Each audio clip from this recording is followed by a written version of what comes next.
USCHO.com.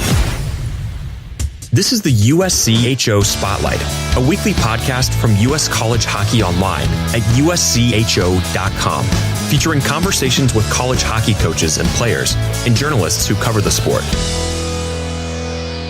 Welcome to USCHO Spotlight. I'm Ed Trefzger alongside Jim Connelly. This week, our guest is Minnesota State Mavericks head coach Mike Hastings. He is in his seventh season behind the bench and has amassed a 151, 72, and 19 record. He has a team ranked at number 7 this week in the USCHO.com men's ice hockey poll. Yeah, and they're coming off some pretty good hockey, Ed, last weekend against Boston University, a 2-game sweep at home. They went through some adversity throughout that weekend, but they played well, and that's a big step to take this early in the season. And we're joined now by our guest, and a great weekend for Minnesota State at home against Boston University. Mike Hastings, their head coach. That's the way to get things rolling. A great atmosphere you seem to have there in Mankato last weekend. Well, thanks. It was a good weekend. We had some high school football going in on Friday, but we still had 4,000 plus on Friday and close to 5 on Saturday. So it was a good environment and a good start for us. Take us through a little bit of that series. Obviously, some tight games with BU, and the second night a heck of a rally by the Terriers after you jumped out to a 3-0 lead. But your team seemed to have that resilience that coaches like to have at this time of year to find ways to win both of those games. Yeah, you know what? Both nights were a little. They had their own identity. I thought on Friday, BU came out and controlled the first half of the first period, and we were trying to keep up with their pace, and we ended up getting a tip in for a goal to get a lead, and then Dante Fabro found a way to get one by our goaltender with an absolute bomb from the point late in the period to tie it up. And we played from behind for the majority of the game. We were down by 1 a couple of different times. And then we got a break in the third period. There was a bounce behind the net. We end up picking up a loose puck and getting a goal to give us a lead late. And we were able to hold on to that. And then on Saturday, I thought we had the better of the play in the first period, and they flipped the coin over and put it to us for the majority of the second period. We had a 3-zip lead on Saturday. At the end of the first period, and by the end of the second period, it was 3-3 or 25 seconds left. We end up scoring a goal to give us a lead going into the third period, and I thought that was a big turning point in the game. You in net last weekend, a rookie goaltender, Dryden McKay. Obviously, that's getting kind of thrown into the fire when you're facing a nationally ranked opponent right out of the gate. What did you think of his performance on the weekend? What did you like about what you saw from him? Well, going back to what we discussed and I brought up just a little bit earlier, Friday with BU coming out, we were pretty loose, and I want to credit them for their team speed. They created some matchup issues and had some outnumbered rushes early. Farabee, who I had an opportunity to work with at the World Junior Camp this summer, who I think is just an outstanding hockey player, had a breakaway. We put him on an island a couple of times, and he played very well to give us an opportunity not to be behind in that game. And so they did a good job Friday, and then on Saturday, a lot of young guys would get rattled after they've given up 3 straight goals, settled down, played very well in the third period, and allowed us to get 2 wins on the weekend. So I thought he handled pressure differently from Friday to Saturday just because of what was in front of him, but I thought he did a real good job.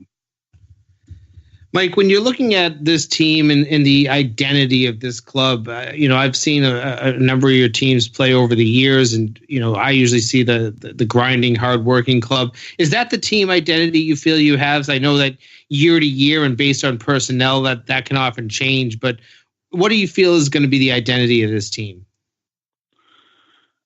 Well, I'm hoping that we're going to be a puck possession type team. We've tried to emulate that year in and year out over the last 6 years. I've always found that it's more enjoyable to play offense than it is defense, and if you have it, it's harder for the other team to score. And so we've tried to be a puck possession team. I do like our back end, our blue line. I think we've got 6 or 7 back there that can help us play the proverbial 200-foot game. I think they're good in our end, but I think, and you look at our scoring so far in this young season, and we've had some guys from the blue line being our top 6-7 scorers because of their contributions, whether that's from joining a rush or whether that's from creating at the blue line in the offensive end. The way the game's played today, I think you need to have that. So I'm hoping we're going to be able to sustain that while we have some guys try and pick up the slack for a guy like CJ Cease, who's now in Winnipeg's system, and Zeb Knutson and some of the seniors that we lost, allowing some of the sophomores moving into juniors, the Parker Toomey, the Mark Michaelis, to pick up a little bit more of the offensive side of things. This year, Mike, I guess it's about year 6 of the restructure of college hockey and thus the restructure of the WCHA. How have you felt that league has, I don't want to say performed, but developed as a group of 8 teams at this point? What are your feelings going forward about that league? Well, we're still a work in progress. I believe our depth's getting better year in and year out. You look at Michigan Tech doing what they did last year in the playoffs and winning the playoff championship, and then going up against a very good Notre Dame team and losing in overtime. The team right now that I think has got off to a real good start in our league, Bowling Green, and the job that Chris Bergeron is doing in Bowling Green, and seeing them, play a Western Michigan in the NCHC and beat them and get off to the start they're at. Our league is still a work in progress, but I like what our depth is starting to become in the league. And the only way that we're going to change perception or continue to progress is by winning hockey games at the most important time of the year. And that's one on us as a program at Minnesota State, and really as a league, trying to get multiple teams to the NCAA tournament and then do well once we get there. Minnesota State head coach Mike Hastings is our guest on USCHO Spotlight. While we're talking about schedule and conferences, you've put together a pretty good schedule of non-conference games, 8 games against teams, probably 6 or 7 of which will be in the hunt for the NCAAs or make the tournament. How do you put together a schedule, and what kind of considerations do you make with that postseason in mind when you assemble that? Well, because of the WCHA and our structure as far as the 28 regular season games that we have, our opportunities outside of conference are not great. And so we need to continue to schedule as quality opponents as we can. And as you guys know real well, our world's a small world when you talk about the hockey world. And so the relationship that I had with David Quinn and him giving us an opportunity to play out at BU a year ago, and then him, BU coming back here. We've got a real good relationship with Bob Motzko at the University of Minnesota, where we're playing a home and home with them this year. Scott Sandelin, who's working with me on the World Junior team, and his son's going to end up playing at MSU. We're going to consistently stay on their schedule after this year. I think we play them for the next 4 years. Brad Berry, we're playing the University of North Dakota this upcoming weekend, and the following year they're coming here. It's very important for us to continue to play some of the old rivals that we have in the WCHA that is no longer, and then be able to pick up the experience and the opportunity to go out and show our young men what it is like to play on the East Coast, play the BU, BCs, those types of opportunities. We played Providence. We're going to continue to try and do that. And I think it's important not only for us from a program standpoint, but the experience of the student athlete, I think, is very important also. Speaking of an experience going into Engelstad Arena this weekend, what's it like to take a team in there against North Dakota? Well, it's been a while for me, and I haven't done it as a head coach. But when I was working alongside Dean Blaze at UNO, having the opportunity to go in there and play, it's a very intimidating environment, but it's also one that I think you can grow as a group, especially early in the season. I know they'd like to be off to a better start, but year in and year out, they show that place is one of the most, if not the most difficult place to play in the country. And, I believe it's going to be a great test for us. We just got done playing 2 home games against a very good opponent. And now we're going to have to go on the road and see if we can do that in a very difficult place to play. Just switching gears a little bit, one of the things that has piqued our interest this year are some of the rule changes. And one that I'm particularly interested in is how coaches are handling the 19th skater. Now, both your games against BU, you used an extra defenseman. What are your thoughts on how best to use the extra skater?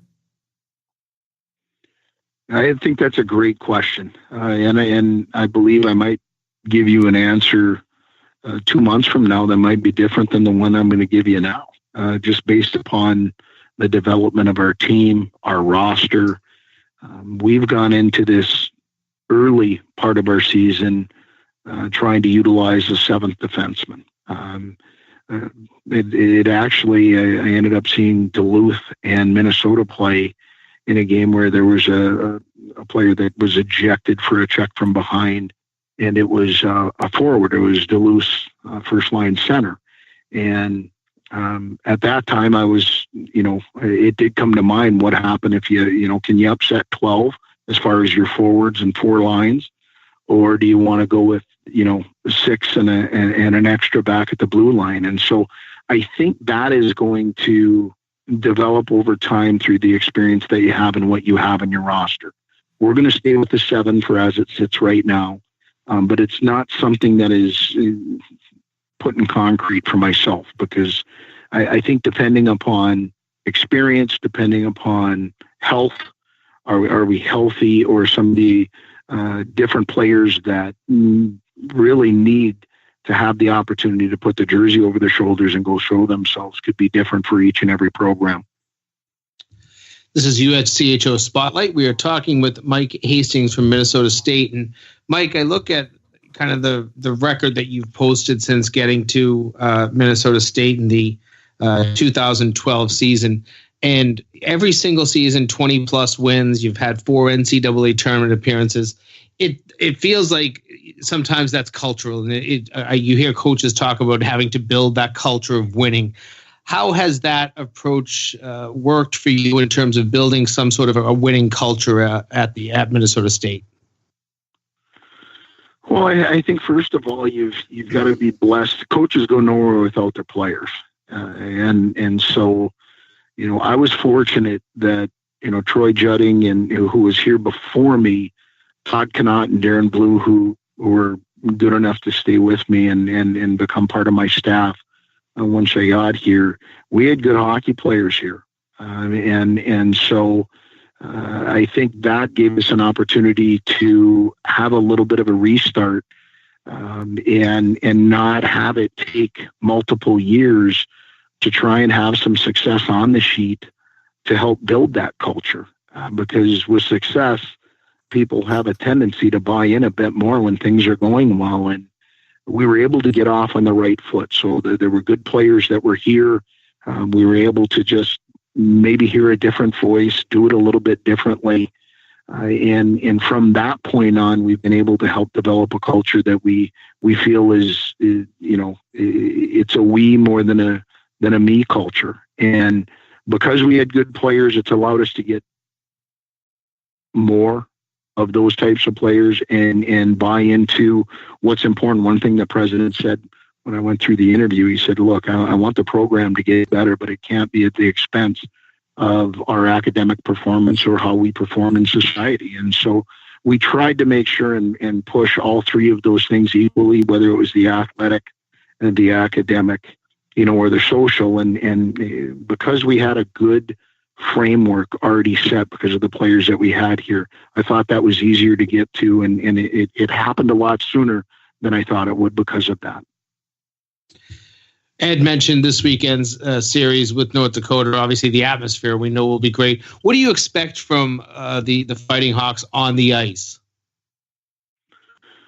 Well, they're going to be well coached. You know, Brad Berry and his staff is one of the best coaching staffs in the country, and they demand a lot out of their program and their players, and so structure, they're going to be very good. You've seen in the short season that we've already had, they don't give up a lot. The series against Bemidji, who's also very good defensively, just there weren't a lot of opportunities. There weren't a lot of power plays, penalty kills, and there just wasn't a lot of easy ice. And so I think they're going to try and defend their home as well as they usually do year in and year out. And I think they're going to come at us and they'll be running downhill a little bit. So we'll have to survive their forecheck, and we'll have to be able to make some plays against a very aggressive team. And that combined with some good goaltending can give you an opportunity, and that's all we're really looking for this weekend. Well, it should be great hockey up in Grand Forks and Minnesota State against North Dakota this weekend. Mike Hastings, we always appreciate your time. Thanks so much, and certainly best of luck the rest of the way. Appreciate it, guys. You have a great rest of your week, and appreciate what you do for college hockey. That's Minnesota State head coach Mike Hastings.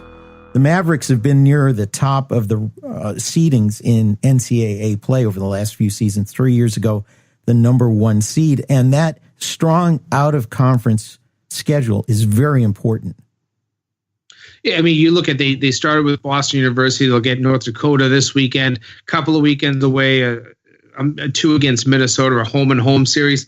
You know, they really do put together some competitive hockey, and even their tournament this year, they're going to go down to the Desert Hockey Classic, and they're going to start the tournament with Minnesota's Duluth. So they really are finding ways to schedule as difficult an out-of-conference schedule as possible. And we've talked about it in some of our other podcasts earlier this week about how the pairwise is impacted by how you do out of conference. And if you can keep running the schedule out of conference and winning those games, you put yourself in a really good position once the NCAA tournament comes.